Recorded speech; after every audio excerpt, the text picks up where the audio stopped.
Et je donne la parole à Pierre Mériot, adjoint au personnel de la ville de Grenoble. Oui, bonjour à tous. Je suis ravi de vous accueillir ici à l'hôtel de ville de Grenoble pour ouvrir cette séquence de notre biennale des villes en transition dédiée à la question de la redirection générale dans un cadre particulier, puisque nos réflexions portent aujourd'hui sur l'écologie et le travail, ce qui a beaucoup de sens pour moi, en particulier parce que les réflexions que nous avons menées sur le sujet, très concrètes, on les a menées dans le cadre d'un appel d'offres, d'un appel à projet de l'ANACT, qui a débouché sur une enquête bifurcation RH qu'on va vous présenter en détail aujourd'hui.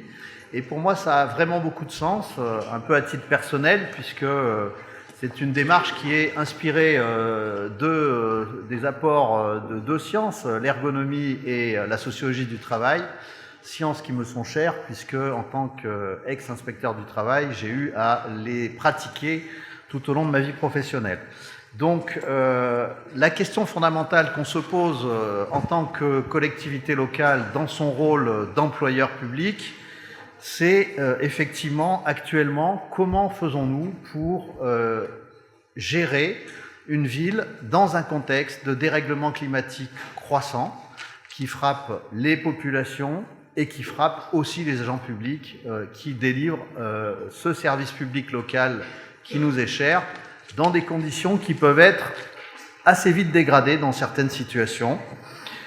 Donc nous sommes dans un contexte où l'ère de l'Anthropocène, on y est déjà rentré de plein pied. Dans les Alpes, peut-être plus vite qu'ailleurs, puisque je le rappelle, les Alpes subissent un changement climatique 2 fois plus fort. Donc nous devons agir en tant qu'élus et responsables d'administration 2 fois plus vite pour faire face aux défis. Le défi pour nous, c'est adapter la ville et ses services publics dans une vision qu'on a synthétisée en Grenoble 2040, avec une volonté politique forte d'être à l'étape de la neutralité carbone en 2040. Évidemment, c'est exigeant. Mais c'est quelque chose qui nous semble absolument nécessaire, puisque pour marquer les esprits, je le redis, nous avons fait travailler des experts du GIEC local sur un scénario climat adapté à notre cuvette et selon les hypothèses médianes qui sont peut-être déjà dépassées, hélas, ça aboutit quand même à un résultat qui doit nous inquiéter, qui est que nous passerions en moyenne 3 jours de canicule par an autour des années 2000 à 43 jours en 2050. Évidemment qu'on ne gère pas des services publics et une ville de la même façon quand on passe à une quarantaine ou une cinquantaine de jours. On ne sait pas exactement, puisque les scénarios GIEC, hélas, sont en train d'être dépassés. Donc, ce n'est pas la même chose, parce que, très concrètement, nous avons déjà dû, comme bon nombre de communes, modifier notre organisation du travail, pour notamment nos agents qui interviennent sur espace public quand on a de plus en plus des situations de crise climatique qui dégradent leurs conditions de travail. Donc nous avons dû, comme d'autres collectivités, modifier des horaires de travail, les faire démarrer plus tôt ou plus tard selon le cas. On tâtonne un peu et face à ça, nous devons effectivement réagir collectivement pour garantir cette continuité de service public à laquelle nous sommes attachés. Et pour ça, c'est le sens de l'étude bifurcation RH. Nous avons souhaité nous appuyer sur l'étude concrète des conditions de travail des agents, du savoir-faire des agents, puisque sur la question du travail, c'est eux qui ont d'ores et déjà la meilleure expertise au quotidien.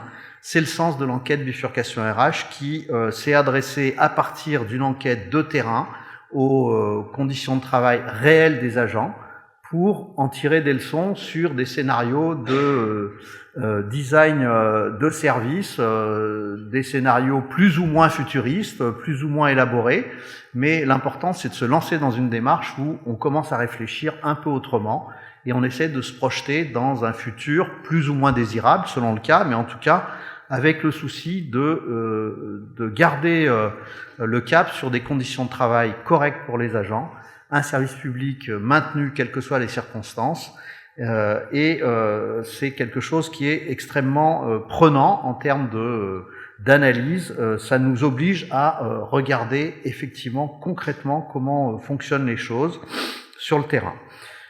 Voilà, c'est le sens général de cette démarche. Sur bifurcation RH, donc on s'est inspiré aussi très concrètement de penseurs comme Alain Supiot, par exemple, qui nous invite toujours à conjuguer la question du sens du travail avec la question de son contenu. C'est évidemment quelque chose qui est majeur. On a démarré cette enquête sur une dizaine de métiers. Ça vous sera présenté dans le détail au cours de la matinée.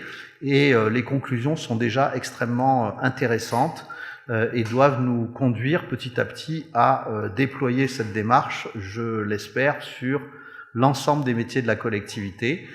C'est un effort d'intelligence collective et de redirection collective qui va être lancé ici et je pense ailleurs avec l'appui de nos partenaires. Alors je vais remercier nos partenaires, ils sont nombreux.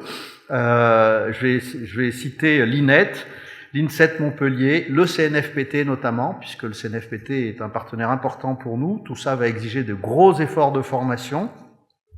L'ANACT, évidemment, à travers l'appel à manifestation d'intérêt auquel nous avons répondu. La Fondation Daniel Mitterrand, France Ville et Territoire Durable, qui sera aussi avec nous en fin d'événement. Nous aurons aussi 23 intervenants dans cette journée que je remercie, avec des enseignants-chercheurs, des diplômés du MSc Stratégie et Design pour l'Anthropocène de l'Institut de géographie alpine, des représentants syndicaux de l'UGIC CGT, du 16, le représentant local du CJD, des travailleurs, des agents, des collectifs, des citoyens, et notamment, je tiens à remercier Alexandre Monin qui fera l'introduction inaugurale de la journée. Voilà, je ne vais pas être plus long. Je vous remercie pour votre participation et vos contributions, puisque tout ça ne peut se faire que si tout le monde rentre en cogitation collective. Merci encore.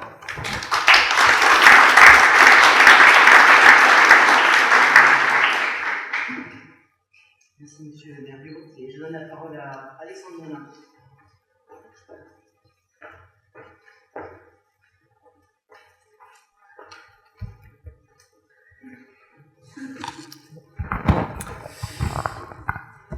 Eh bien, bonjour à toutes et à tous, ravi d'être là. Merci à la ville de Grenoble pour cette invitation, merci à Xavier pour l'organisation et merci à vous d'être là ce matin pour ouvrir cette journée consacrée à l'écologie, à la redirection écologique et au travail. Nous nous retrouvons à un moment particulier. Alors, je vais pas énumérer tout ce qui se passe dans le monde aujourd'hui parce que j'ai que 15 minutes devant moi, ce sera un petit peu compliqué. Mais voilà, du point de vue de l'écosystème de la redirection écologique, en fin d'année dernière, nous avons appris la fin de cette formation qui vient d'être mentionnée, le MSc Stratégie et Design pour l'Anthropocène. Je peux pas ne pas en dire quelques mots, qui est une formation qui a été créée à l'ESC Clermont en partenariat avec Strat École de Design Lyon qui l'a hébergée et qui a marqué pour la redirection écologique véritablement un tournant en formant une génération d'étudiants et d'étudiantes à accompagner des collectivités, des entreprises, des ONG et divers collectifs, qui a ouvert des espaces de réflexion et d'expérimentation. Son arrêt est donc évidemment une mauvaise nouvelle, sans doute emblématique des tensions que nous connaissons entre lucidité et fatigue institutionnelle, entre ambition affichée et soutien concret parfois absent. Mais cette fin ne signifie pas pour autant, c'est la bonne nouvelle, un arrêt du mouvement, un arrêt de la redirection écologique, loin de là, puisque son écosystème continue à se ramifier, à se renforcer, à produire, et j'allais dire, par votre présence, vous en êtes la preuve ce matin.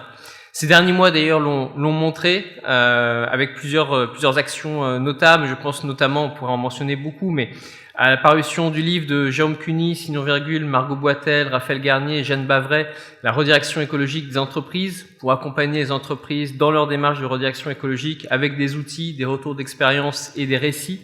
Je pense aussi à la parution toute récente d'un numéro de la revue internationale Economia Humana, qui a consacré un numéro entier qui est en accès libre, je vous le conseille, à la redirection écologique, qui 3, sciences sociales, économie, philosophie et action de terrain.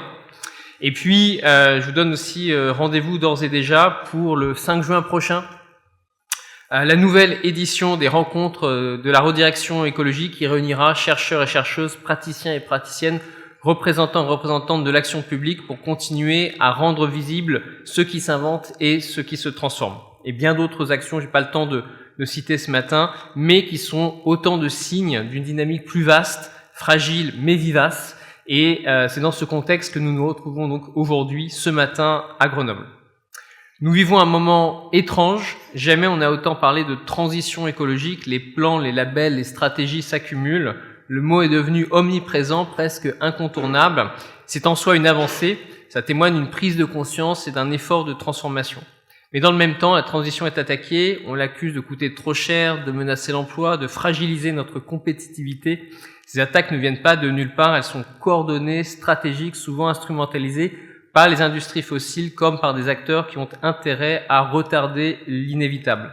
C'est pourquoi il me semble important de dire d'emblée que la redirection écologique que nous allons évoquer aujourd'hui ne s'oppose pas à la transition, elle ne la contredit pas, elle tente plutôt d'en pousser les limites, de nommer ce que la transition parfois laisse de côté et qui est pour autant fondamental. Le mot redirection que nous avons proposé avec Emmanuel Bonnet et Diego Landivar n'est pas à ce titre un slogan, c'est une tentative de nommer une situation nouvelle, une situation dans laquelle il ne suffit plus de réformer, de corriger, de verdir, où il faut repenser, penser profondément la direction que nous avons prise jusqu'ici. Rediriger, ce n'est pas seulement innover ou faire mieux, c'est parfois renoncer, désapprendre, se détourner de certains futurs, de certaines trajectoires devenues insoutenables pour en embrasser d'autres. Rediriger une collectivité, une entreprise, une politique publique, ce n'est pas changer de logiciel. C'est poser cette question radicale, à quoi renonce-t-on pour demeurer dans les limites planétaires? Et aussi, que préserve-t-on, que protège-t-on une fois ce renoncement engagé? Pourquoi alors parler dans ce cadre-là du travail? Pourquoi faire de lui le fil rouge de cette journée? Parce que le travail est la trame matérielle sur laquelle s'adossent nos modes de vie, nos organisations, nos institutions. C'est par le travail que nous entretenons les infrastructures, que nous faisons tenir les routines, que nous reproduisons des formes de vie, parfois d'ailleurs devenues insoutenables. Aujourd'hui, cette question du travail est bousculée de toutes parts, par la montée en puissance de l'automatisation, de l'intelligence artificielle, des systèmes d'aide à la décision qui redessinent nos métiers, nos savoir-faire et nos responsabilités. Nous ne sommes pas face à une simple substitution d'activités humaines par des machines, l'automatisation. Nous assistons à une redéfinition des critères mêmes de ce qui compte comme travail. Et cette redéfinition se fait alors même que nous aurions besoin collectivement de revaloriser des formes de travail longtemps négligées, le soin, la maintenance, la réparation. C'est ce que nous avons appelé une économie du soin à apporter au commun négatif, c'est-à-dire ces héritages encombrants, ces infrastructures en fin de vie, ces dépendances invisibles qu'il ne suffit pas de gérer, mais qu'il faut parfois accompagner vers leur retrait ou vers leur transformation. Le défi est donc double. D'un côté, une transformation technologique rapide, souvent opaque. De l'autre, la nécessité d'inventer des formes de travail capables de soutenir une soutenabilité forte. La redirection ne vient pas résoudre ce paradoxe, mais elle offre une manière d'y entrer autrement. Elle nous invite à poser la question: quels sont les métiers à désactiver, les gestes à transmettre, les formes de protection collective à inventer pour faire face aux bouleversements en cours et à venir? Et pour cela, nous avons besoin de quelque chose que l'on néglige souvent, l'enquête. Pas l'audit, pas le reporting, pas le benchmark, l'enquête au sens fort, au sens pragmatiste, celle que des chercheuses comme Alexandra Bidet ou des dispositifs comme le projet Bifurcation RH remettent au cœur de l'action publique. L'enquête, c'est ce qui permet de ne pas savoir d'avance, de laisser les personnes concernées formuler ce à quoi elles tiennent, de faire parler les attachements, les tensions, les pratiques. C'est par l'enquête que l'on identifie ce qui peut être retiré sans détruire, ce qui peut être préservé ou reconfiguré, ce qui fait obstacle, mais aussi ce qui ouvre des issues. Et de poser la question, qui est aussi celle du travail, du modèle économique derrière ces enquêtes. Une vraie question pas facile. Alors, est-ce l'heure de la redirection? Il serait sans doute prématuré de l'affirmer, mais nous savons qu'elle sera nécessaire. Non pas comme nouveau mot d'ordre, mais comme un processus patient, situé, collectif. La redirection ne s'impose pas depuis le sommet de l'État, elle se construit dans les marges, dans les tensions, dans les initiatives fragiles mais prometteuses. dans les syndicats qui interrogent leurs outils, dans les collectivités qui osent se demander à quoi elles doivent renoncer, dans les entreprises qui se confrontent à la fin de leur modèle. C'est ce que nous allons explorer ensemble aujourd'hui. Ce sont ces prémices qui sont porteuses d'un autre rapport au monde. Je ne sais pas si c'est déjà l'heure de la redirection, mais je sais que nous devons apprendre à reconnaître les signes de sa venue, à les accueillir, à les accompagner. Cette journée est une chance pour le faire ensemble, en mettant en dialogue des chercheurs et des chercheuses, des syndicalistes, des agents de terrain, des dirigeants et des dirigeantes, en écoutant les expériences sans héroïsation ni cynisme, en construisant des outils, des protections, des formes d'institutionnalisation du retrait, les infrastructures de la soustraction, comme le dit Yves Citon, et de la recomposition. Merci à vous et bonne journée d'enquête et de travail collectif.